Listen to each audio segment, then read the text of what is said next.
ରାତି ଅନିଦ୍ରା ହେଇ ପାଠ ପଢୁଛି, ସମୟ ସମୟରେ ଟିକେ ପାଣି ପିଉଥିବ, ଟିକେ ଟିକେ ବିଶ୍ରାମ ନେଉଥିବ, ପାଠକୁ ଟିକେ ମନେ ପକାଉଥିବ।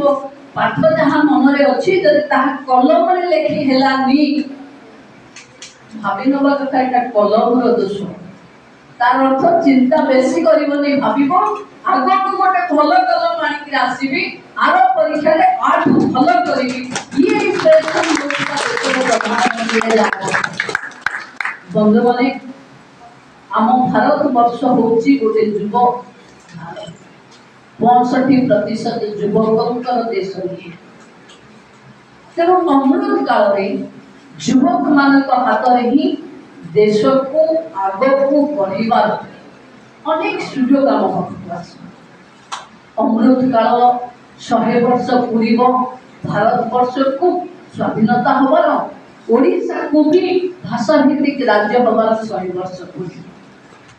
ଦେଶ ବଢିବାର 11 ବର୍ଷ ପୂର୍ବରୁ ଓଡ଼ିଶା ନିଜେ ବିକଶିତ ହବ, ତା ପାଇଁ ଭିଜନ ଡକୁମେଣ୍ଟ ପ୍ରସ୍ତୁତ।